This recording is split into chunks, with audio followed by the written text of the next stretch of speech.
नमस्कार, बिहार मिथिला न्यूज में आपका स्वागत है। मैं हूं मनोज।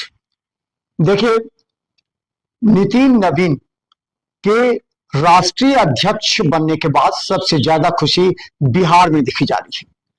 हम आपको बता दें कि दिल्ली में नितिन नवीन आज 11 बजे उनका राष्ट्रीय अध्यक्ष बनना तय था। सबसे पहले सुबह उठकर उन्होंने मंदिर जाकर पूजा अर्चना की।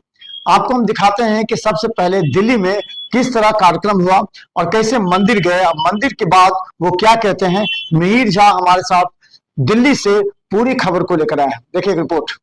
कल उन्होंने नामांकन दाखिल किया और सिर्फ एक व्यक्ति का नामांकन दाखिल हुआ है, नितिन नवीन का। और उसके बाद आज वे पहुंच गए सुबह गुप्त नवरात्रा के दूसरी ब्रह्मचारिणी पूजन के दिन माता झंडे वाली जी के दरबार।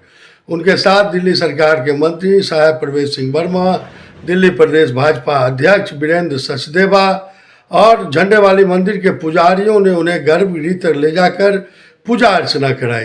तो दिल्ली की शक्तिपीठ है माता झंडे वाली जी के दरबार, और अध्यक्ष बनने से पहले उन्होंने गुप्त नवरात्रा में पूजा अर्चना की। ब्रेकिंग न्यूज जानिए, देखिए मिहिर झा की दिल्ली से।